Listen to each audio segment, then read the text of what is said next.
যে জমিনের উপরে আমরা বসে আছি, আগামী দিন সেই জমিনের নিচে আমাদের ঘর হবে।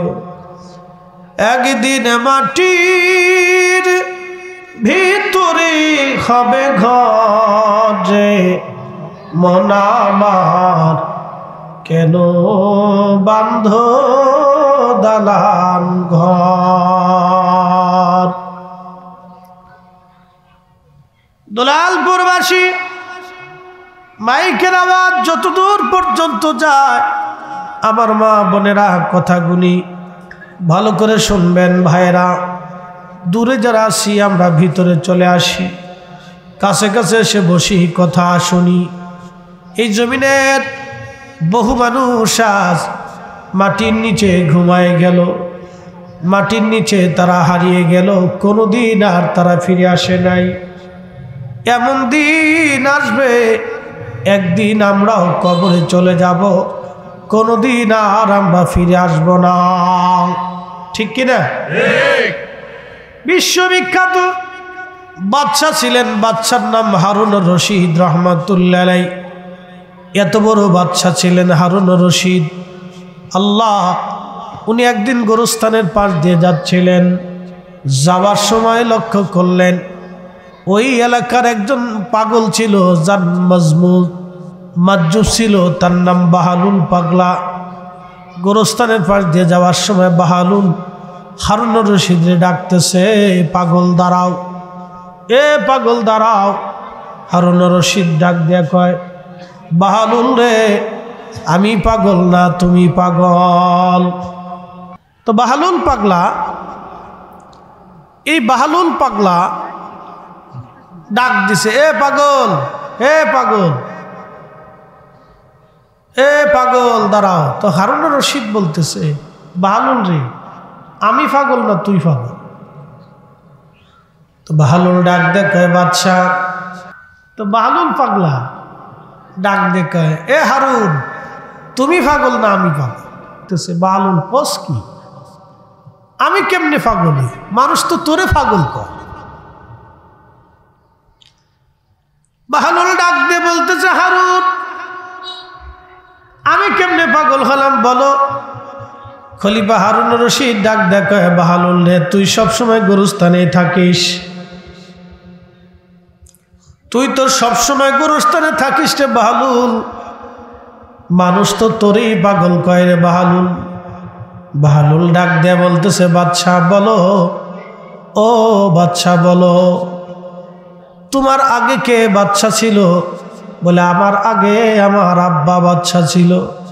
তিনি কোথায় আছেন? তিনি গোরস্থানে ঘুমানো, তিনি গোরস্থানে ঘুমানো। বাহালুল ডাক দেখে, বাদশাহ, এরপরে তুমি বাদশাহ হইছ, তোমার ঠিকানা কোন জায়গা হবে এরপরে বলো। বলে, গোরস্থানই তো আমার ঠিকানা। বাহালুল ডাক দিয়ে বলতেছে, বাদশাহ রে, তোমার ঠিকানা আমার ঠিকানা একই জায়গা, একই জায়গা হবে। বাদশাহ রে, এবার বুঝো, তুমি পাগল না আমি পাগল। আমি জানি কবরে আমার আসতে হবে, সেই জন্য আগেই কবরে চলে আসছি। আর তুমি জানো কবরে আসা লাগবে, তারপরও তুমি এখনো প্রাসাদে ঘুমাও। এ হারুন, খলিফা, আমি জানি গোরস্থানে আমাকে আসতে হবে, এই জন্য আমি আগেই চলে আসছি, দুনিয়া ছাইড়ে দিছি। আর তুমি জানো তোমাকে গোরস্থানে আসতে হবে, আর তুমি এখনো প্রাসাদে পড়ে রয়েছ, তো তুই পাগল না আমি পাগল বুঝবা। খলিফা হারুন বলতেছে, হ্যাঁ ঠিক বলছিস বাহালুল, আমি পাগল।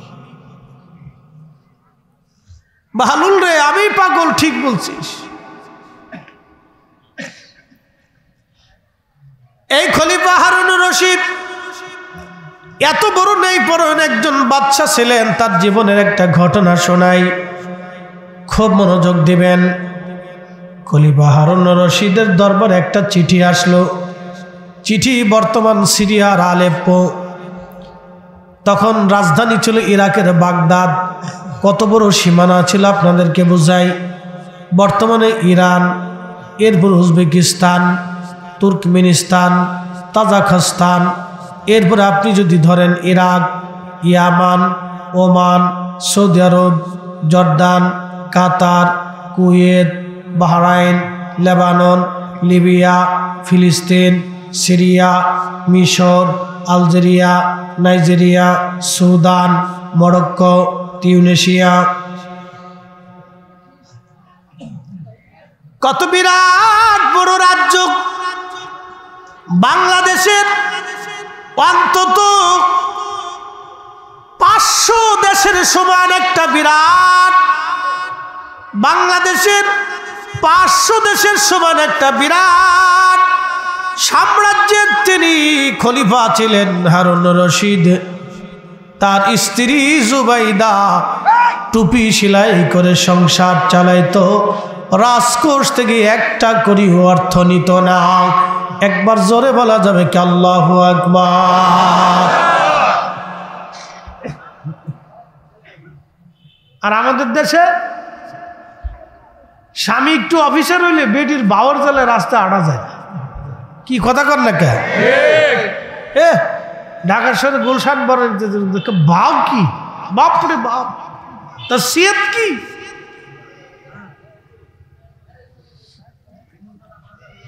বিরাট পৃথিবীর সাম্রাজ্যের বাদশার বিবি টুপি সেলাই করে সংসার চালায়। সাথে বলা যাবে কি আল্লাহু আকবার? কোরআনে আমার আল্লাহ বলতেছেন, ইন্নাল্লাহা ইয়ামুরু বিল আদলি ওয়াল ইহসানি ওয়া ইতাইযিল কুরবা ওয়া ইয়ানহা আনিল ফাহশাই ওয়াল মুনকার ওয়াল বাগই ইয়াইদুকুম লাআল্লাকুম তাযাক্কারুন।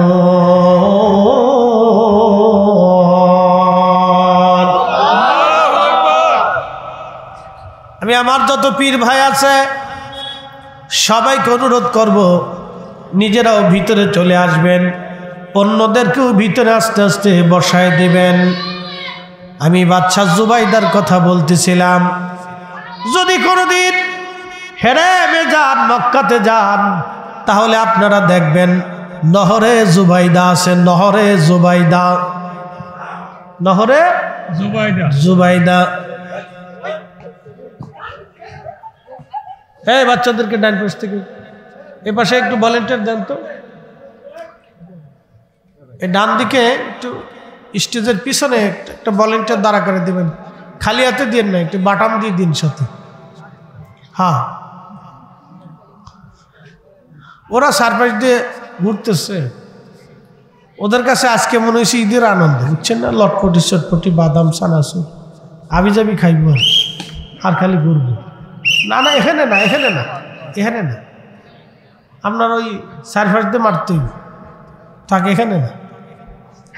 না ঠিক আছে, এ প্রথম কাতারে এসে বসে হয়েছে, মারহাবা বলবেন না? আমরা যদি মনে করি সে পাগল, সে পাগল না তো, সে বুদ্ধিমান। একসাথে বলি আল্লাহু আকবার। নহরে জুবাইদা, নহরের নাম কি? জুবাইদা। নহরের নাম জুবাইদা। খলিফা হারুন রশিদের স্ত্রী, তিনি হজ করার জন্য আসলেন। হজে আসার পরে তিনি লক্ষ্য করলেন যে হাজিদের পানির বড় কষ্ট হয়, অনেক কষ্ট হয়।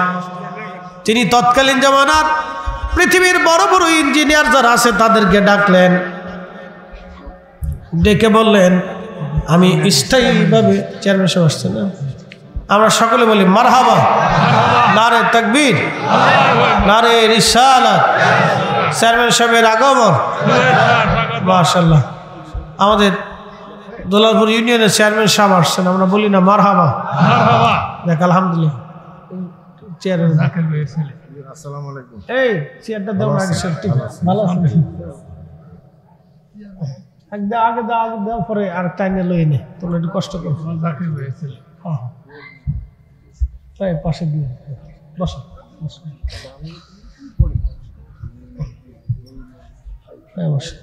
একটু দরুদ পড়ে আল্লাহুম্মা সাল্লি আলা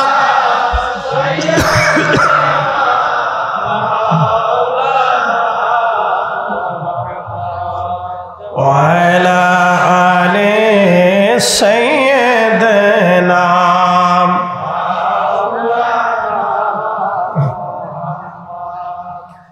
ওই যে খলিফার স্ত্রী জুবাইদা তিনি হজ করতে আসার পরে তিনি লক্ষ্য করলেন হাজিদের পানির বিরাট কষ্ট হয়।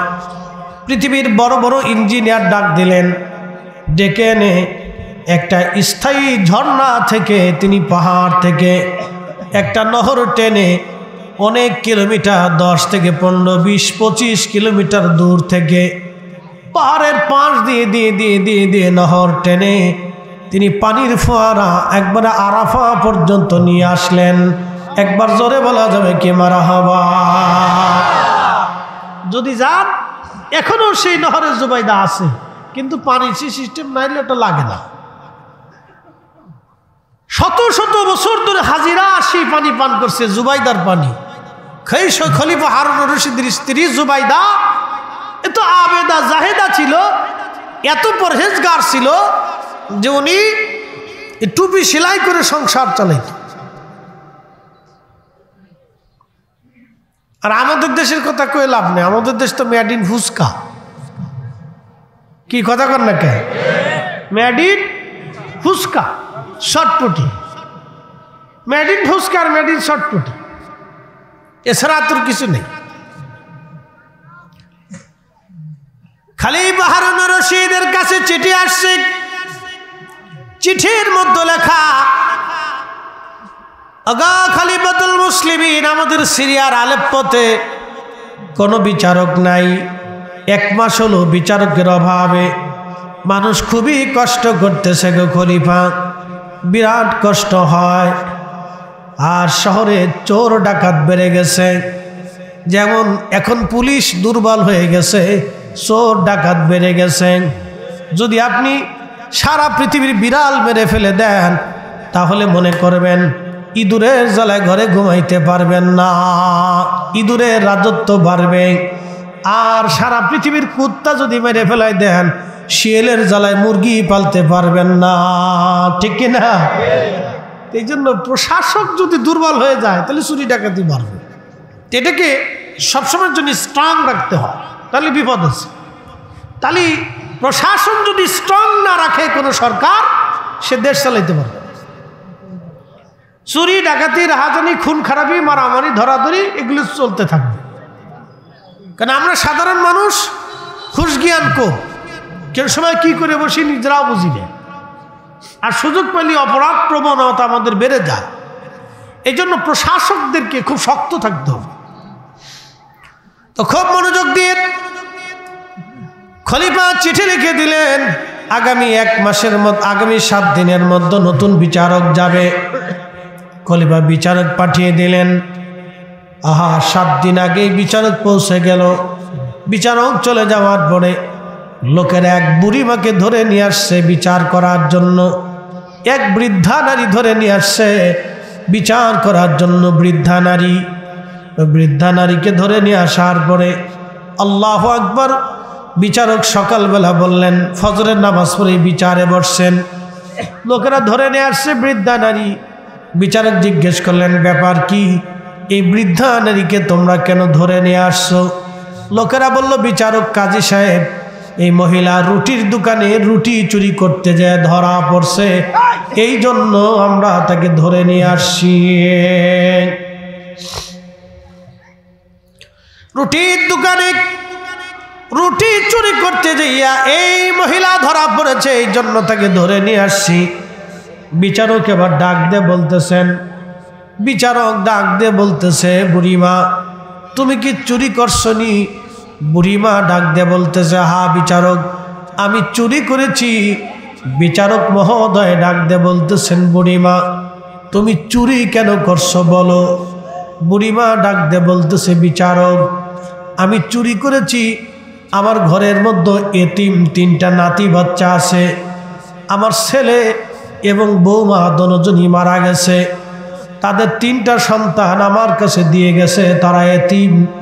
এই এতিম আমি লালন পালন করি। বুড়িমা ডাক দিয়ে বলতেছে, বিচারক আজকে 7 দিন হলো আমার ঘরের মধ্যে কোনো খাবার নাই, আমি অতিষ্ঠ হইয়া খাবারের অভাবে আমি আজকে এই রুটির দোকানে এতিম বাচ্চাদের মুখের দিকে তাকাইয়া আমি বৃদ্ধাকালে রুটির দোকানে রুটি চুরি করার জন্য আমি আসছি। আমি চোর, আল্লাহর আইন অনুযায়ী আপনি আমার ফয়সালা করে দেন। আমি বুড়ি বৃদ্ধাকালে চুরি করতে আসছি, আমি আসলেই চোর।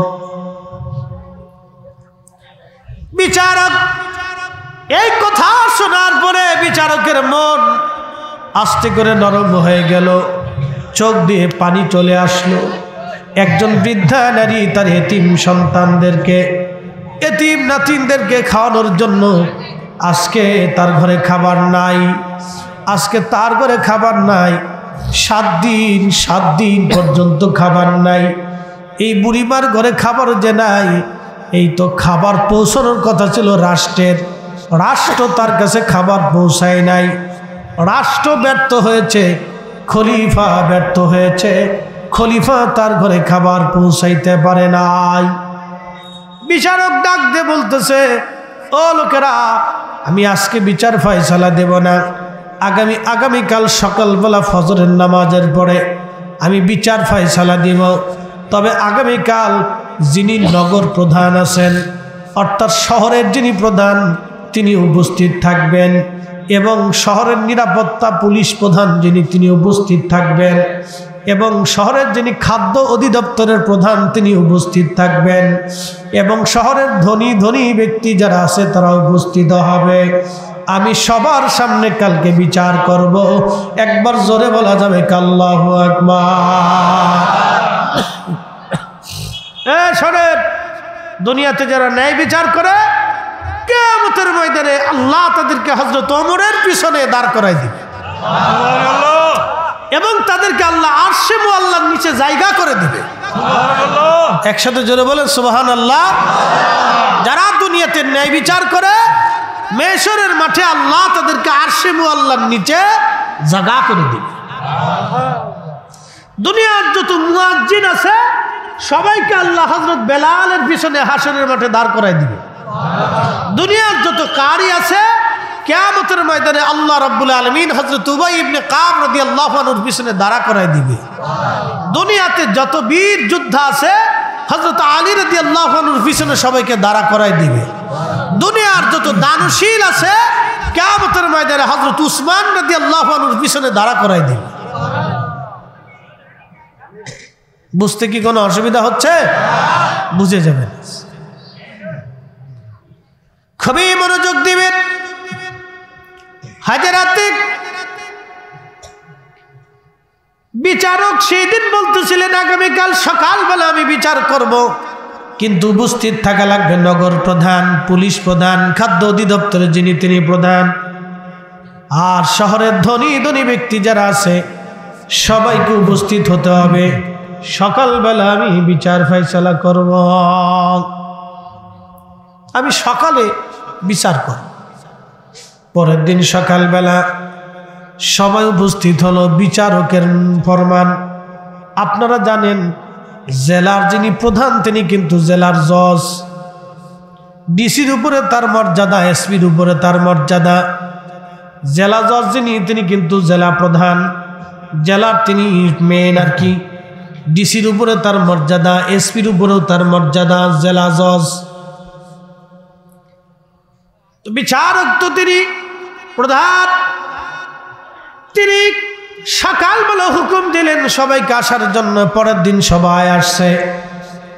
বিচারক মহিলাকে কাঠগড়ায় দাঁড়া করায় রাখলো, বলল, এই নারী কালকে রুটির দোকানে রুটি চুরি করতে যে ধরা পড়েছে, তিনি অকপটে স্বীকার করেছেন তিনি চোর। কিন্তু আমার বক্তব্য হলো, এই বৃদ্ধাকালে একজন নারী কেন রুটির দোকানে রুটি চুরি করতে আসবে? কারণ কি? তাকে কে চোর বানাইল? কেন এই বৃদ্ধা নারী রুটির দোকানে রুটি চুরি করতে আসবে? তার ঘরে 3টে এতিম বাচ্চা ছিল, 7 দিন তার ঘরের মধ্যে কোনো খাবার নাই। ক্ষুধার্তর কারণে সে বাধ্য হয়েছে রুটির দোকানে রুটি চুরি করার জন্য। এই রাষ্ট্র, এই খেলাফত যদি তার ঘরের মধ্যে খাবার পৌঁছাইতো তাহলে এই বুড়ি মা চুরি করা লাগতো না। কথা বলেন ঠিক কিনা? যদি এই রাষ্ট্র, এই খেলাফত এই বুড়ির ঘরের মধ্যে খাবার পৌঁছাইতো ঠিক মতো, তাহলে এই বুড়ির চুরি করা লাগতো। এই বুড়ি চুরি করা লাগে না। বিচারক বলতেছে তার অর্থ হলো তাকে চোর বানিয়েছে রাষ্ট্র। রাষ্ট্র তাকে চুরি করতে বাধ্য করেছে, রাষ্ট্র তাকে চুরি করতে বাধ্য করেছে, এই রাষ্ট্র তাকে চোর বানিয়েছে। অতএব খলিফাতুল মুসলিমিন হারুনুর রশিদ হলো প্রধান দায়ী। সে কেন এই বুড়িমার ঘরে খাবার পৌঁছাইল না? যেহেতু এই বুড়িমা তার খেলাফতের অধীনের ভিতরে আছে, অতএব হারুনুর রশিদ হলো প্রধান দায়ী। আর আমি বিচারক, যেহেতু খলিফার পক্ষ থেকে আমি বিচারক, অতএব আমি হাত পেতে দিলাম আমার হাতের মধ্যে যেন 20টা বেতের বাড়ি মারা হয়। খলিফার হাতের মধ্যে 20টা বেতের বাড়ি মারার কথা। আমি খলিফার প্রতিনিধি, আমার হাতের মধ্যে আগে 20টা বেতের বাড়ি মারো, এরপরে বাকি 20টা বেতের বাড়ি ওই যে যিনি নগর প্রধান আছেন, খলিফার পক্ষ থেকে যিনি নগরের প্রধান, তার দায়িত্ব ছিল কে খায় কে খায় না, তার প্রত্যেকটা অভুক্ত দরিদ্রর ঘরে খাবার পৌঁছানো। যেহেতু সে তার দায়িত্ব অবহেলা করেছে, অতএব তার হাতের মধ্যে 20টা বেতের বাড়ি মারা হোক। যিনি পুলিশ প্রধান, তার দায়িত্ব ছিল নিরাপত্তা দেওয়া। যেহেতু খলিফার পক্ষ থেকে সে নিরাপত্তা ঠিকমতো আদায় করে নাই, তার কাজ সে ঠিকমতো আদায় করতে পারে নাই, তার হাতের মধ্যে 20টা বেতের বাড়ি মারা হোক। খাদ্য অধিদপ্তরের যিনি ছিলেন, তার দায়িত্ব ছিল রাষ্ট্রের পক্ষ থেকে, খলিফার পক্ষ থেকে এই বুড়িমার ঘরের মধ্যে খাবার পৌঁছাই দেওয়া। যেহেতু খাদ্য অধিদপ্তরের প্রধান, তিনিও ঠিকমতো তার দায়িত্ব পালন করতে পারে নাই, অতএব খাদ্য অধিদপ্তরের যিনি প্রধান আছে, তার হাতের মধ্যে 20টা বেতের বাড়ি মারা হোক। একবার জোরে বলা যাবে কি আল্লাহু আকবার? কি বুঝলেন? বিচার। আর আমাদের দেশের বিচার সালিশ হয় চোখ টিভি দিয়ে। কি কথা কন না? কোন দিয়ে আগে কয় চাচা ওই কাকির কাছে রেখে আসছি, আপনি কিন্তু ওই আমার দিকে একটু ধাক্কাই দিয়েন। কিন্তু বিচার হয় আমাদের দেশে, চোখ টিভিতে বিচার হয়। কাকা আগে কয়ে আসে, কাকা আপনি কিন্তু আমার বিচারে থাকেন, আমার কিন্তু দেখেন, আমারটাই দেখেন। তো সবাই যার যার দল বাড়ি করে সবাই বিচারে চলে যায়, সবাই যার যার দলের পক্ষে সেই কথা কয়। কি কথা কন না? কে ন্যায় অন্যায় বুঝে না? যার যার দল, যার যার আত্মীয়, যার যার সন্তান, যার যার সব নিজের আপনজনের পক্ষ নিয়ে ঠেলাঠেলি ধাক্কাধাক্কি করে, এটা হয় বিচার। এগুলি বিচার না। কোরআন বলতেছে ইন্নাল্লাহ, আমি রব তোমাদেরকে হুকুম দিয়েছি, ইয়ামুরু বিল আদলি, দুনিয়াতে ন্যায় বিচার করবা, ন্যায় বিচার করবা। আমি আল্লাহ ন্যায় বিচারকারীকে পছন্দ করি। আমি রব নিজে ন্যায় বিচারক, আমি ন্যায় বিচারককে পছন্দ করি। দুনিয়াতে যারা ন্যায় বিচার করবে তাদের হাসর হবে ওমরের সাথে, দুনিয়াতে যারা অন্যায় বিচার করবে তাদের হাসর হবে ফেরাউন আর হামানের সাথে, নমরুদের সাথে। দুনিয়াতে যারা ন্যায় বিচার করবে তার হাসর হবে হযরত ওমরের সাথে। একসাথে বলা যাবে না মারহাবা? আমাদের দেশে উল্টা হয়ে গেছে। খুবই মনোযোগ দিয়ে বুঝতে কি কোনো অসুবিধা হচ্ছে আপনাদের? যারা আমরা রাস্তায় আসি, বাহিরে আসি, সবাইকে অনুরোধ করবো আমরা ভিতরে এসে বসি, ভাই একটু বসে কথা শুনি ইনশাআল্লাহ। দুরূদ শরীফ পড়ে আল্লাহুম্মা সাল্লি আলা মুরব্বি বাবা যারা আছেন বাহিরে সবাই চলে আসেন। ওয়া আলা আলি সাইয়্যিদিনা,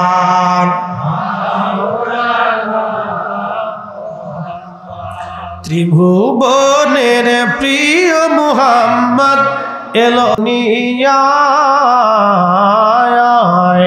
সাগর আকাশ বাতাস দেখবি জমিয়া, আয় রে সাগর আকাশ বাতাস দেখবি জদিয়া, ধুলির ধরা বেহেশত আজ জয় করিল দিল রে লাজ আজ কি খুশির ঢল নেমেছে ধূসর সাহারায় রে সাগর আকাশ বাতাস দেখবি যদি আয় রে সাগর আকাশ বাতাস দেখবি যদি আয়। আমার রসুল যদি না আসতো পৃথিবী অন্ধকারেই থাকতো, ঠিক কিনা? এই মানবতা, এই যে মুক্তি, সুন্দর দিশা, সুন্দর রাস্তা পৃথিবীর কোনো মানুষ কোনোদিন পেত না। পৃথিবী অন্ধকারেই থাকতো। আমার রসুল আসার কারণে দুনিয়া এত সুন্দর হয়েছে। বন্ধু, খুব মনোযোগ দিয়ে কথাগুলি শুনবেন। খলিফা হারুনুর রশিদের কথা বলছিলাম।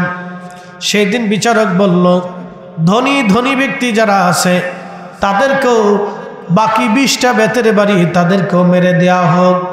খলিফা বিচারক বলতেছিলেন, শোনো, এই মহিলা বৃদ্ধা নারী যেহেতু তিনি চুরি করেছেন, আমি তার জন্য 100টা বেত্রাঘাত নির্ধারিত করলাম। আল্লাহর আইন অনুযায়ী চোরের শাস্তি ছিল হাত কেটে দেওয়া। যেহেতু লোকটা বৃদ্ধা, অতএব আমি বিচারক হিসাবে হাত কাটাটা মওকুফ করে দিলাম। 100 বেত্রাঘাত নির্ধারিত করলাম। এই 100 বেতের বাড়ির মধ্যে 20টা বেতের বাড়ি খলিফার জন্য নিযুক্ত করা হলো। বাকি 80টা বেতের বাড়ি এই যে শহরের নগরের যিনি প্রধান আছেন, পুলিশ প্রধান আছেন, খাদ্য অধিদপ্তরের যিনি প্রধান আছেন, এবং শহরের ধনী ধনী ব্যক্তি যারা আছেন তাদের জন্য বাকি 20টা বেতের বাড়ি নিযুক্ত করলাম। কারণ ধনীরা যদি গরিব মানুষের বাড়ি খোঁজ নিয়ে রাত্রিবেলা খাবার খাইতো, তাহলে এই বুড়িমার চুরি করা লাগে না। ধনীরাও সমানভাবে অপরাধী। একবার জোরে বলা যাবে কি আল্লাহু আকবার? আচ্ছা, আপনাদেরকে বলি, মসজিদে কি কোনো বৈষম্য আছে? প্রথমে যে আসবে সেই দ্বারা, কথা ঠিক কিনা? যদি মসজিদের মুতল্লি এসে কাউকে সামনে থেকে পিছনে সরাই দেয়, তাহলে বুঝতে হবে যে মুতল্লি হকের উপরে নেই, ঠিক কিনা? তবে হ্যাঁ, কেউ যদি মুতল্লি মহোদয়কে সম্মান করার জন্য তার জায়গা ছেড়ে দিয়ে ওনাকে জায়গা দেয়, সেটা ভিন্ন কথা। মসজিদে যে আগে যাবে তার জায়গা বরাদ্দ হলো, সে চুপচাপ বসে গেল। তো মনোযোগ দিবেন, চুপচাপ সে বসে গেল। এরপরে যে গেল চেয়ারম্যান সাহেব এখানে উপস্থিত, তিনি যদি পরে আসেন, তিনিও পিছনের কাতারে চুপচাপ বসে যাবেন, তারও সামনে যাওয়ার অধিকার নাই। তবে কেউ যদি সামনে থেকে সরে এসে ওনাকে জায়গা করে দেয়, সেটা ভিন্ন কথা। কিন্তু উনি ইচ্ছা করে জোর করে সামনে যাইয়া একজনকে সরাই দেয়, ওইখানে দাঁড়াইতে পারবেন না। এটার নাম আল্লাহর ঘর। এখানে আল্লাহর আইন চলে, দুনিয়ার কারো আইন চলে না। কথা বলেন ঠিক কিনা? ইসলামে কি কোনো বৈষম্য আছে? সব সমান। সব কি যারা বলেন সব কি? এই জন্য আমাদের ওখানেও যা দেখবেন সব মাটির বাসন, সব মাটির বিছানা। আমরা জানা আমাদেরও মাটির বাসন। আপনারা যা খান আমরা একই খাবারই খাই। প্রিয় উপস্থিতি, সবার জন্যই সবার। খুব মনোযোগ দিবেন, কথাগুলি শুনবেন। বাবা আমার খলিফা বিচারক বিচারের রায় দিয়ে দিলেন। সবার হাতের মধ্যেই কষে কষে বেতের বাড়ি মারা হলো। এরপরে বিচারক বললেন, আমি এই মহিলার জন্য আমি 300 দিনার বা দেরহাম আমি জরিমানা ধার্য করলাম। 100 দেরহাম সরকারি রাষ্ট্র কোষাগারে জমা করা হবে। বাকি 20 দেরহাম ওই রুটির দোকানদারকে দেওয়া হবে। আর বাকি 180 দেরহাম এই মহিলার হাতে দিয়ে দেওয়া হবে। আর এই অর্থগুলি কারা দিবে?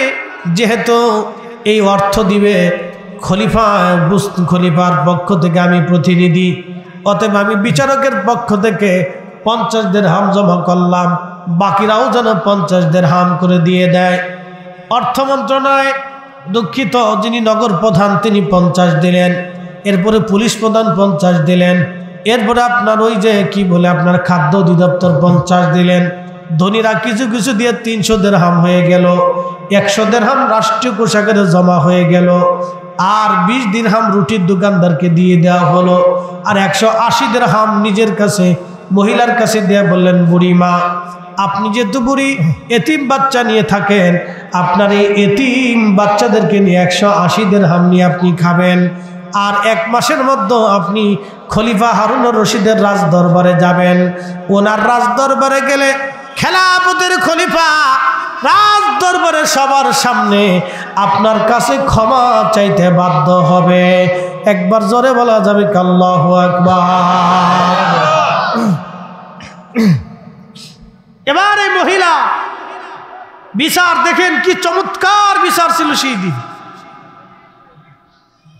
তার স্ত্রী জুবাইদা নহরে জুবাইদা বানিয়ে দিছে, কাবাতে এখনো সেটা আছে। তো খলিফাতুল মুসলিমিন হারুনুর রশিদ রাজ দরবারে, মহিলা ধীরে ধীরে 1 মাস পরে সুদূর সিরিয়ার আলেপ্পো থেকে ইরাকের বাগদাদে আসছে। সেই দিন প্রায় বহুদিন সফর করে সে ইরাকের বাগদাদে আসছে, খলিফার সাথে দেখা করবে, খলিফা তার কাছে ক্ষমা চাবে। একসাথে বলবেন মারহাবা। আর আমরা ক্ষমা কি জিনিস ভুলেই গেছি, ঠিক কিনা? আমরা ভুলে গেছি। ওই মহিলা ধীরে ধীরে ধীরে ধীরে তিনি খেলাফতের রাজ দরবারের ভিতরে ঢুকতেছিলেন। আল্লাহু আকবার। বিরাট বড় রাজ দরবার, খলিফার রাজ সিংহাসনে বসা, উনি খলিফার সামনে ধীরে ধীরে আসতেছেন। বৃদ্ধ মহিলাকে দেখে খলিফা তার আসন থেকে নেমে হেঁটে হেঁটে খলিফার সামনে আসলেন। হাজার হাজার মানুষ, 2 পাশে মন্ত্রী পরিষদ, জ্ঞানী গুণী আলেম ওলামা দাঁড়ানো। খলিফা রাজকোষ থেকে সিংহাসন থেকে নেমে হেঁটে হেঁটে মহিলার কাছে আসলো। মহিলার কাছে আসার পরে মহিলা খলিফার দিকে তাকে আশ্চর্য হলো। দেখতেছে সেই দিনের বিচারক, যেই দিন বিচার করেছিল সেই বিচারক অন্য কেউ না, সেই বিচারক আজকে তার সামনে যে দাঁড়িয়ে আছে ইনি মুসলিম মিল্লাতের খলিফা হারুনুর রশিদ। একবার জোরে বলা যাবে আল্লাহু আকবার। তেলের গাড়ি তেলে চলি,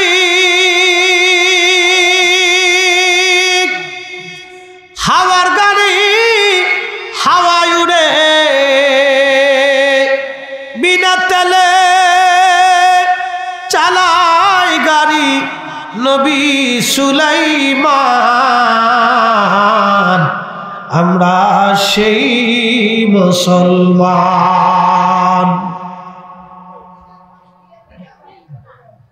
মহিলা আশ্চর্য হয়ে গেল, খলিফা সেই দিনের বিচারক আপনি? আজকের খলিফা বলে, হা বুড়িমা আমি সেই দিনের বিচারক, আমি খলিফাতুল মুসলিমিন হারুনুর রশিদ। মারে তুমি 7টা দিন নাতি নিয়ে ক্ষুধার্ত ছিলে রে মা।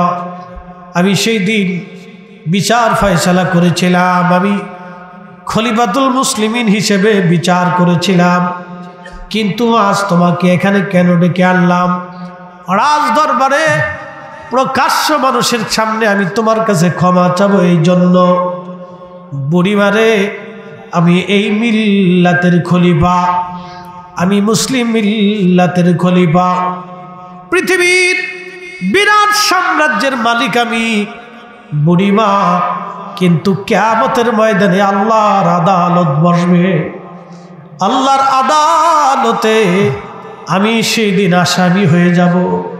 যদিও আমি বিরাট মিল্লাতের খলিফা, বিরাট সাম্রাজ্যের খলিফা, কিন্তু আমার মহান মালিক আল্লাহর আদালতে আমি কিছুই না, আমি সেই দিন আসামি হয়ে যাব। তুমি বুড়িমা কিয়ামতের ময়দানে যদি আল্লাহর আদালতে বিচার ডাক দাও যে আল্লাহ আমি 7 দিন ক্ষুধার্ত ছিলাম, আমার এতিম নাতি সন্তানরা ক্ষুধার্ত ছিল, আল্লাহ রাষ্ট্রের খলিফা হারুনুর রশিদ এত বড় খলিফা হওয়ার সত্ত্বেও সে আমার ক্ষুধার দিকে তাকায় নাই, আমার দরিদ্রতার দিকে তাকায় নাই, আমার এতিম নাতি সন্তানরা ক্ষুধার্ত ছিল, আমার খলিফা আমার ঘরে খাবার পৌঁছায় নাই। আল্লাহ আজকে হাসরের ময়দানে খলিফার বিরুদ্ধে তো দুনিয়াতে কোনো আদালতে বিচার দিতে পারি নাই। আমি গরিব ছিলাম, আল্লাহ আজকে তোমার আদালত আমি বিচার চাইলাম। বুড়িমারা, হাসরের ময়দানে তুমি যদি একবার বিচার আশা করো, বিচার দাবি করো রে বুড়িমা, আল্লাহর আদালতে আমি আসামি হয়ে যাব। বুড়িমারে, আমি হারুন রশিদের জিন্দেগি ধ্বংস হয়ে যাবে সেই দিন। ও বুড়িমা, আমি তোমার রাজ দরবারে ডাকছি, সবার সামনে ক্ষমা চাইতেছি। বুড়িমা, কিয়ামতের ময়দানে আল্লাহর আদালতে তুমি আমার নামে বিচার কর চাইবা না? বলো সবার সামনে, তুমি আমারে মাফ করছনি, আমারে ক্ষমা করছনি রে বুড়িমা। আর বলে দাও সবার সামনে, কিয়ামতের ময়দানে তুমি আমার বিরুদ্ধে মামলা করবা না, আল্লাহর আদালতে মামলা করবা না। চিৎকার মেরে জোরে বলেন আল্লাহু আকবার। এই মুসলিম কোথায় পাবেন আপনি? কোথায় পাবেন এই মুসলিম শাসক আপনি? তেলের গাড়ি তেলে চলে, হাওয়ার গাড়ি হাওয়ায় উড়ে, বিনা তেলে চালায় গাড়ি নবী সুলাইমান। আমরা সেই মুসলমান। আল্লাহ নবী বললেন, সুলতানু জিল্লুল্লাহি ফিল আরদ, খলিফা যারা, সুলতান যারা, রাজা যারা, বাদশা যারা হবে, তারা জমিনে আল্লাহর ছায়া, আল্লাহর ছায়া, আল্লাহর ছায়া। আল্লাহ যেমন জমিনে ছায়া দিয়ে রাখেন, হিন্দুকেও আল্লাহ খাবার দেন, ধনীকেও আল্লাহ খাবার দেন, গরিবকেও আল্লাহ খাবার দেন। কথা বলেন ঠিক কিনা? ধনীকেও আল্লাহ খাবার দেন, গরিবরেও আল্লাহ খাবার দেন, হিন্দুরেও আল্লাহ খাবার দেন, বৌদ্ধরেও আল্লাহ দেন, খ্রিস্টানরাও আল্লাহ দেন, অন্ধরেও আল্লাহ দেন, চোরেরও আল্লাহ দেন, ডাকাতরেও আল্লাহ দেন, সবাইকে আল্লাহ খাবার দেন। আল্লাহ জমিনের সবাইকে যেমন ছায়া দিয়ে রাখেন, আবার সবার বিচার ফয়সালাও আল্লাহ করেন। অপরাধ করলে শাস্তি দিবেন, এবং যারা ভালো কাজ করবে তাদের উত্তম প্রতিদান আল্লাহ নিজেই দিবেন। জমিনে শাসকরা হচ্ছে আল্লাহর ছায়া, শাসক গোষ্ঠীরা ওই রকম জমিনে সবাইকে সমান চোখে দেখবে। সমস্ত প্রজারা তার সমান হবে। সন্তানকে যেমন চোখে দেখে, শাসক গোষ্ঠীরা প্রজাদেরকে অমনভাবেই দেখতে হবে। যারা নেতৃস্থানীয় থাকবে, তার অধীনস্থ যারা থাকবে, সবাইকে সমান চোখে দেখবে। নিজের সন্তানকে যেমন দেখে, অধীনস্থদেরকে অমনভাবেই দেখবে। আল্লাহর নবী বললেন, শাসকরা যদি প্রজাদেরকে ওই রকম চোখে দেখে, তাহলে বুঝবা সে অরিজিনাল শাসক। আর সুলতানু জিল্লুল্লাহি ফিল আরদ, সে আল্লাহর দেওয়া আমানত ঠিক মতো আদায় করবে। আর যদি ঠিক মতো সে তার দায়িত্ব পালন না করে, তাহলে আল্লাহর দেওয়া আমানত সে পালন করবে না, আদায় করবে না। একটু দুরূদ শরীফ পড়েন, আল্লাহুম্মা সাল্লি আলা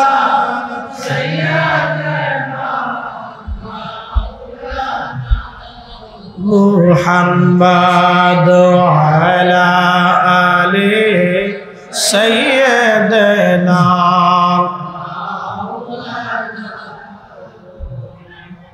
লা ইলাহা ইল্লাল্লাহ, লা ইলাহা ইল্লাল্লাহ, লা ইলাহা ইল্লাল্লাহ মুহাম্মাদ। আসবি রব্বি জাল্লাল্লাহ, মাফি কলবি গায়রুল আহানুর মুহাম্মদ, বলি নূর মুহাম্মদ, বলি লা ইলাহা ইল্লাল্লাহ, লা ইলাহা ইল্লাল্লাহ, লা ইলাহা ইল্লাল্লাহ মুহাম্মাদুর রাসূলুল্লাহ। বন্ধুগণ, কুরআন ও কোরআনুল কারীমে আমার আল্লাহ বলেন ইন্নাল্লাহ ইয়া'মুরু বিল আদলি ওয়াল ইহসান। আমি আল্লাহ তোমাদেরকে নির্দেশ প্রদান করলাম দুনিয়াতে তোমরা ন্যায় করবা, অন্যায় করবা না। এরপরে আমার আল্লাহ পাক বলতেছেন শোনো, ওয়া ইতাইদিল কুরবা ওয়া ইয়ানহা আনিল ফাহশাই ওয়াল মুনকার। হে বান্দা, দুনিয়াতে তুমি মানুষকে ইহসান করবা, দয়া করবা। একসাথে বলবেন আল্লাহু আকবার। মানুষকে কি করবা? জোরে বলেন, জোরে জোরে জোরে। দয়া। আল্লাহ রাসূল বলছেন, ও উম্মত, তুমি জাহান্নাম থেকে বাঁচো, একটা খেজুর খাওয়াইয়া হলেও জাহান্নাম থেকে বাঁচার চেষ্টা করো। তুমি তোমার ভাইকে একটা খেজুরের দানা খাওয়াইয়া হলেও জাহান্নাম থেকে বাঁচার চেষ্টা করো। একসাথে বলবেন না মারহাবা। আমার মিলাদের জিলাপি নিয়ে যারা নাক ছিটকেন তারা ভালো করে বুঝে যান, মিলাদ শরীফের জিলাপি নিয়ে নাক ছিটকেন না। এদেশের বহু মা সন্তানদের 2-4-6 মাস জিলাপিও খাওয়াইতে পারে না। আল্লাহ রাসূল বলেন, উম্মত তোমরা জাহান্নাম থেকে বাঁচো, তোমার একটা ভাইকে একটা খেজুরের দানা হয়ে হলো খাওয়াইয়া হলো জাহান্নাম থেকে বাঁচো। জাহান্নাম থেকে বাঁচো তোমরা। যদি তা খাওয়াইতে না পারো তাহলে অন্তত তোমার ভাইয়ের সাথে মুস্কি হাসি দিয়ে হলো জাহান্নাম থেকে বাঁচার চেষ্টা করো। একসাথে বলবেন না মারহাবা। এই জন্য আপনারা তাবারক খাওয়াবেন, মিলাদের পরে খাওয়ান, ফাতিহার পরে খাওয়ান, এরপরে মাহফিলের পরে খাওয়াবেন। এগুলো বরকতের কাজ। আর কেউ যদি মনে করে যে না এগুলি খাওয়ায় কি হবে, তাহলে এটা ভুল ধারণা। কি হবে এই কথা তো আপনার বলার অধিকার নেই। এখন আল্লাহ যদি জিজ্ঞেস করে, বান্দা তোরে খাওয়ায় আবার কি হবে, তোমার যদি রিজিক বন্ধ করে দেয় তখন তো তুমি কান্নাকাটি করবা। হ্যাঁ, খাওয়ায় কি হবে এই কথা বলা যাবে না। কোরআন শরীফ আল্লাহ বলছেন, ফামান ইয়ামাল মিসকালা যাররাতিন খায়রান ইয়ারা ওয়া মান ইয়ামাল মিসকালা যাররাতিন শাররান ইয়ারা। অনুপরিমাণ, আমার দিকে তাকান, এই মাসালাটা ভুলে যাবেন, আল্লাহর কোরআনের ফয়সালা। অনুপরিমাণ নেক কাজ যদি তুমি করো, তারও ফয়সালা, তারও প্রতিদান আমার আল্লাহ তোমাকে দিয়ে দিবে। একবার জোরে বলা যাবে কি মারহাবা। অনুপরিমাণ নেক কাজ যদি তুমি করো, তারও প্রতিদান আল্লাহ তোমাকে দিয়ে দিবে। অনুপরিমাণ নেক কাজ যদি করো, তারও প্রতিদান আল্লাহ তোমাকে দেবেন।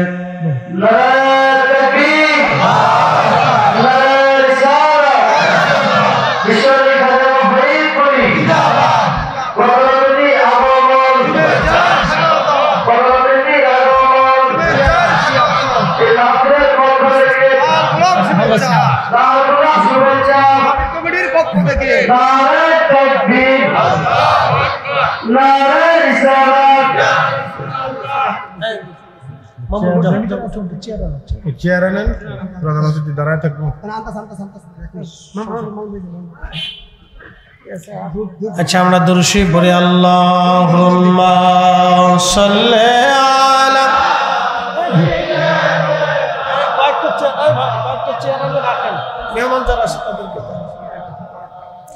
ওয়া আলা আলি সাইয়্যিদিনা।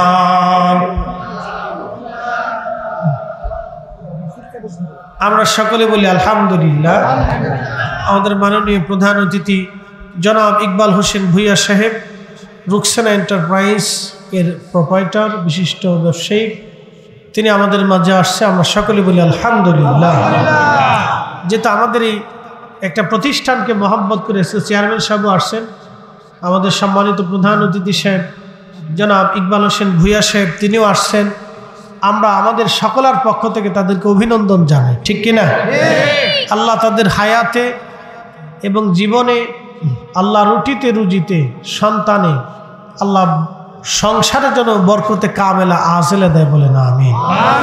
কারণ এই সমস্ত ধর্মীয় প্রতিষ্ঠানে এই সমস্ত স্থাপনাগুলিতে আমার ভাইরা এসে আমাদেরকে সহযোগিতা করছে, সমর্থন দিয়ে তিনারা একটা সহযোগিতা করছে। শোনেন, আপনারা যা আসছেন এটাও একটা সহযোগিতা। এই যে মাদ্রাসায় কোরআন তেলাওয়াত হবে, নেকি কি আপনারা পাবেন না? আসতে হলো কেন পাবেন না? দান যে করে, শোনেন একটা মাসলা মনে রাখবেন, যে দান করে সে নেকি পায়, যে দান করার জন্য উৎসাহিত করে সেও নেকি পায়, যে দান করার কাজে সাহায্য করে সেও নেকি পায়। অর্থাৎ আপনি 100 টাকা দান করছেন, এই 100 টাকা দান করলে যে সওয়াব হবে, আপনি একজনকে উৎসাহিত করছেন সেজন্য ওই 100 টাকারই সওয়াব হবে। এবং আপনি ওই 100 টাকা নিজ হাত দিয়ে ধরে বা ওই বাড়ি পর্যন্ত পৌঁছায় দিয়েছেন, এটার জন্য আপনি নেকি পেয়ে যাবেন। একসাথে বলবেন না মারহাবা? এই জন্য এগুলি আপনাদেরকে বুঝতে হবে যে আমাদের সম্মানিত অতিথিরা আসছেন, তিনারা আমাদেরকে এসে আমাদের এই কাজে সহযোগিতা করছেন, তিনারা সমর্থন দিয়ে এই প্রতিষ্ঠানকে তিনারা মহব্বত দেখিয়েছেন। এই জন্য আমরা তাদের কাছে কৃতজ্ঞ এবং আমরা তাদেরকে মোবারকবাদ জানাই। আল্লাহ তাদের দুনিয়া আখিরাতে তারাক্কি নসিব করুন, বলে না আমিন। আমার আলোচনা দীর্ঘায়িত আমি করব না, একবারে বেশি লম্বা করব না, খুব মূল ডিপলি আলোচনা আমি মূল আলোচনা করে ফেলছি। এখন শুধু আপনাদেরকে নিয়ে দুটি কথা। তাহলে বলেন যে আল্লাহর নবী বললেন একটা খেজুর দানা দিয়ে হলেও তুমি তোমার ভাইকে মেহমানদারি করাও। একসাথে বলবেন না মারহাবা? আচ্ছা, আপনারা রোজা রাখেননি? রোজা, আচ্ছা আলহামদুলিল্লাহ। যারা রোজা রাখেন ইফতার করান না? করান। দেখেন রোজা রাখনেওয়ালা আর ইফতার করনেওয়ালার সওয়াব কেমন, ভালো করে দেখেন। এখান থেকে অনেক কিছু বুঝে যাবেন, আমি শিখাই দিচ্ছি। প্রিয় উপস্থিতি, রোজা রাখলেন, ইফতার করাবেন। আল্লাহ নবী বলেন উম্মত রে, তোমার ভাইকে তোমরা ইফতার করাও। সাহাবীরা বলেন ইয়া রাসূলুল্লাহ, ইফতার করানোর মতো সবার তো সামর্থ্য নাই। নবীজি বললেন একটা খেজুর দানা খাওয়াইয়া হলেও ইফতার করাও। সাহাবীরা বলেন ইয়া রাসূলুল্লাহ, একটা খেজুর খাওয়ানোর সামর্থ্য অনেকের নাই। নবীজি বললেন তাহলে এক পেয়ালা দুধ দিয়ে হলো ইফতার করাও। সাহাবীরা বলেন হুজুর, এক পেয়ালা দুধ দিয়ে ইফতার করানোর মতো সামর্থ্য অনেকের নাই। নবীজি বললেন সাহাবীরা রে, তাহলে এক পেয়ালা পানি দিয়ে হলেও ইফতার করাও। তারপরও যারে ইফতার করাইবা, যে কয়জনকে ইফতার করাইবা, একজন রোজাদারকে ইফতার করাইলে এক পেয়ালা পানি দিয়ে হলেও যদি তুমি ইফতার করাও, তাহলে আমার আল্লাহ তোমার আমলনামায় একটা কবুল রোজার সওয়াব লিখে দেবে। এখান থেকে খাওয়ানোর মর্তবা বুঝে যাবে যে মানুষকে খাওয়াইলে আল্লাহ মাহরুম করে না। একজন রোজাদারকে এক পেয়ালা পানি খাওয়াইছেন, তাতে আপনার একটা কবুল রোজার সওয়াব হয়ে যাবে। তার রোজা হোক বা না হোক, আপনারটাও হোক বা না হোক, কিন্তু ইফতার করানোর কারণে কবুল রোজার সওয়াব পাবেন। একসাথে বললেন আল্লাহু আকবার। আবার ভাইবেন না যে আমি রোজা রাখবো না কিন্তু সারা বছর ইফতার করাবো, এই চিন্তা করেন না। কারণ রোজা যদি না রাখেন তাহলে ফরজ তরকের একটা কঠিন শাস্তি আছে, এই শাস্তি আপনাকে আবার পেতে হবে। এই জন্য নিজে রোজা রাখবেন, রোজাদারকে ইফতার করাবেন। তা আল্লাহর নবীর সাহাবীরা বলতেছেন ইয়া রাসূলুল্লাহ, তাহলে এক পেয়ালা পানি পান করানো যায়? নবী বললেন সাহাবীরা, যদি তোমাদের সামর্থ্য থাকে তাহলে পেট পুড়াইয়া রোজাদারকে যদি তোমরা খাওয়াইতে পারো তৃপ্তির সাথে, তাহলে কিয়ামতের ময়দানে আমি নবী তোমাদেরকে হাউজে কাউসারের পানি পান করাইয়া তোমাদের আত্মতৃপ্তি করাই দিব। একসাথে বলেন আল্লাহু আকবার। রোজাদারকে যদি কেউ তৃপ্তি সহকারে খাওয়া, কিয়ামতের ময়দানে আল্লাহ রাসূল বলতেছেন আমি গ্যারান্টি দিলাম তোমাকে আমি হাউজে কাউসারের পানি পান করাই দিব। তাহলে আপনি এখানে দেখেন এগুলি, এই জন্য কি কোনো নেক কাজকে ছোট করে দেখবেন না। অনেক সময় বলে মিলাদ, হ্যাঁ বেদাত, এ কেন করতে যাব? আমি আমার ওই ভাইকে বলবো, ভাই মিলাদে কি হয়? প্রথমত কোরআন শরীফ তেলাওয়াত, প্রত্যেক হরফে কয় নাকি? কথা কর না কেন? 10 নাকি। তাহলে মিলাদ যদি কেউ না পড়ায় তাহলে পরে 10 নাকি থেকে মাহরুম হলো। আর মুসলমানের ঘরে কোরআন তেলাওয়াত হবে না তো হবে কার ঘরে? প্রত্যেক মুসলমানের ঘরে ঘরে আল্লাহর কোরআন রসুলের দুরূদ চালু হওয়া উচিত। কথা কোন ঠিক কিনা? মিলাদ শরীফের মাধ্যমে কোরআন তেলাওয়াত হলো, এরপরে দুরূদ শরীফ শুরু হলো। তাহলে প্রত্যেক দুরুদে কয় নেকি? 10 নেকি। কয়টা গুনাহ মাফ? 10টা গুনাহ মাফ। কয়টা রহমত? 10টা রহমত। তাহলে এই যে দুরূদ শরীফ থেকে যদি বন্ধ করে দেন, তাহলে এই মানুষগুলি বঞ্চিত হয়ে গেল। তাহলে এখন লাভ হইল কার আর লস হইল কার? লাভ হয়েছে শয়তানের, লস হয়েছে ইমানদারের। কথা কন না, ঠিক কিনা? তাহলে দুরুদ মিলাদ এগুলি ঘরের ভিতরে চলার দরকার আছে কিনা? নাই। এই যে মাদ্রাসার তলবে ইলমকে নিয়ে আপনি কোরআন খতম দিলেন, কি খতম? কোরআন খতম দিলেন। কোরআন খতমে প্রত্যেক হরফে হরফে 10টা নেকি হবে। কয়টা নেকি হবে? আচ্ছা, মুসলমানের ঘরে যদি কোরআনের আওয়াজ না হয়, তাহলে কার ঘরে কোরআনের আওয়াজ হবে বলেন তো? প্রত্যেক মুসলমানের ঘরে ঘরে কোরআনের আওয়াজ হওয়ার দরকার। কথা ঠিক কিনা? আমি আপনাকে আরো বুঝাইতেছি। খাদেম রাসূল হযরত আনাস তিনি সারা রাত্র কোরআন খতম দিতেন। খতম শেষ হয়ে গেলে তার 100-র উপরে সন্তান ছিল। এই সন্তানাদিদেরকে নিয়ে তিনি দোয়া করতেন আর বলতেন, আমার সন্তানরা, আমি মাসুক নবীর কাছ থেকে শুনছি কোরআন খতমের পরে যে দোয়া হয়, এই দোয়া আল্লাহর কাছে কবুল হয়ে যায়।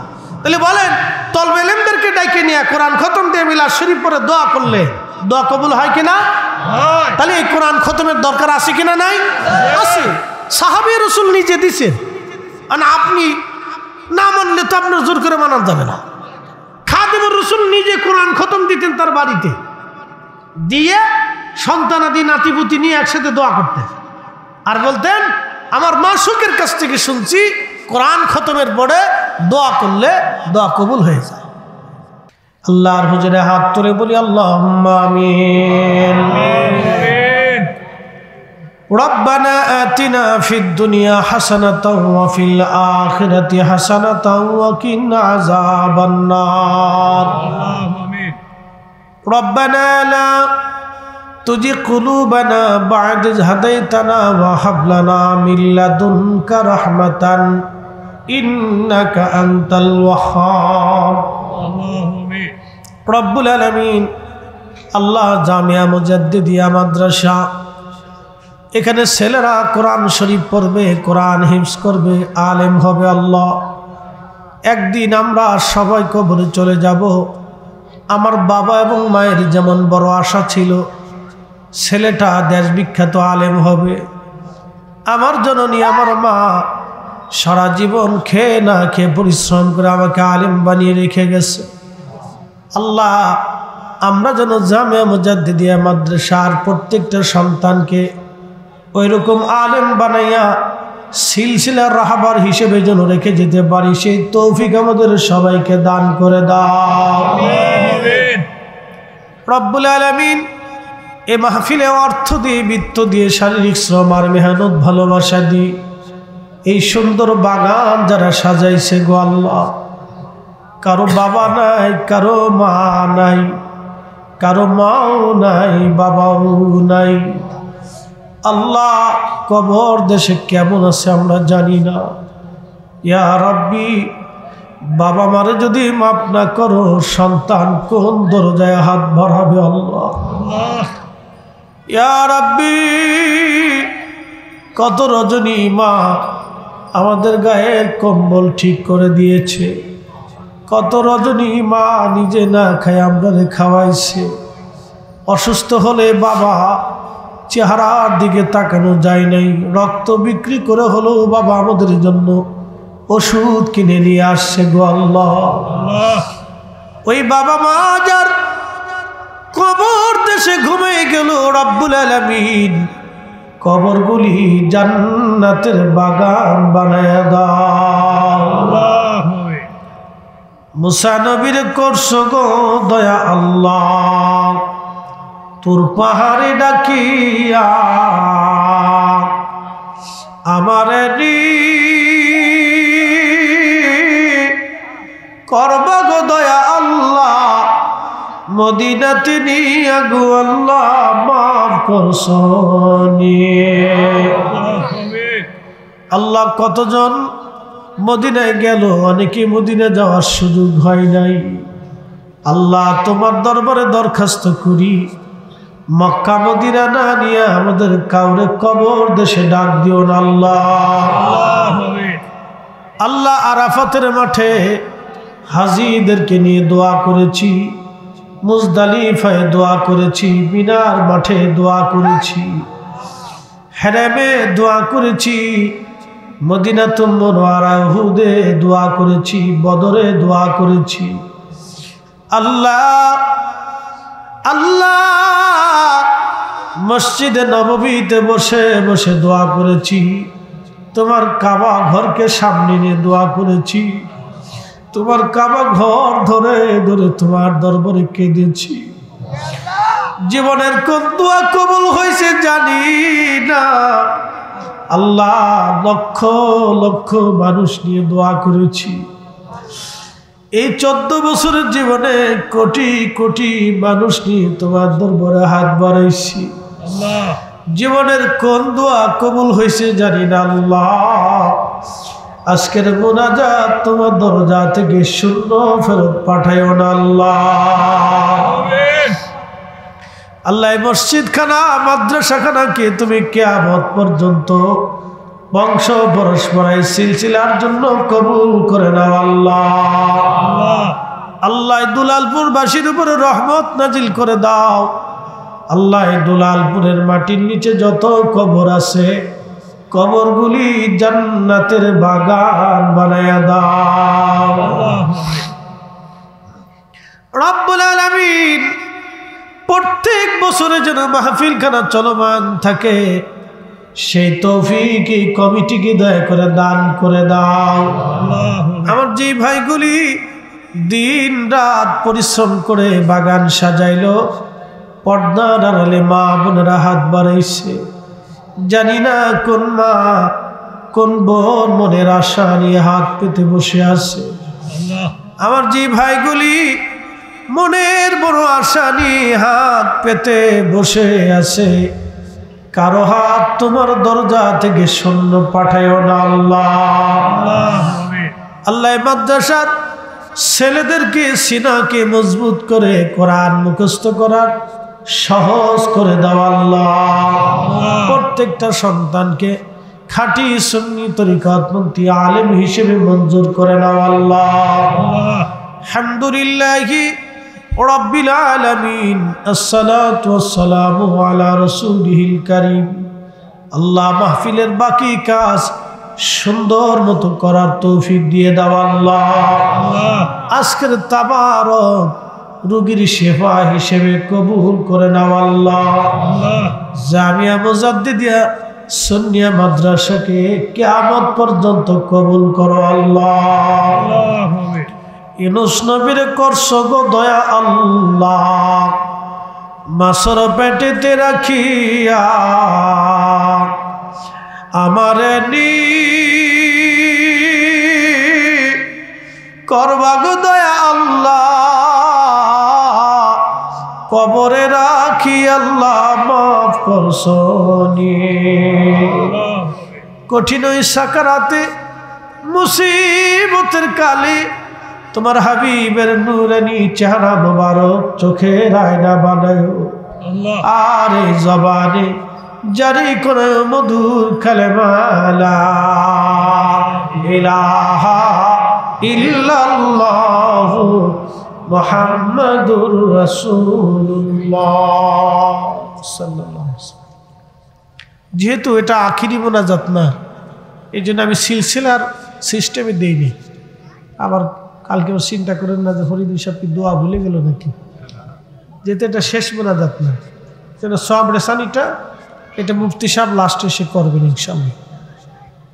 আমরা সকলে বলি আলহামদুলিল্লাহ, আরো জোরে বলি আল্লাহু আকবার, নারে তাকবীর, না আরো আওয়াজ দে নারে তাকবীর, নারে রিসালাত, হযরত ফরিদপুরি তরিকা নকশবন্দিয়া মুজাদ্দিদিয়া আজিমুস শান ইসলামিক জলসা, নারে তাকবীর।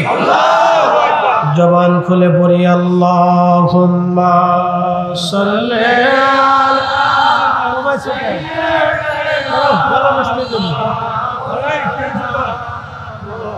محمد وعلى آل سيدنا مولانا محمد আমরা অধম গুনাহগার গো বাহিরটা বন্ধ নবী আপনি চিনলাম না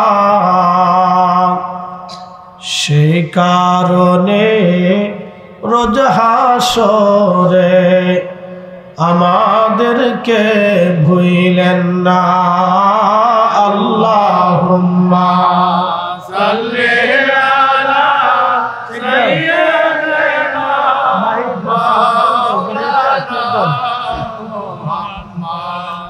ওয়া আলা আলি সাইয়্যিদিনা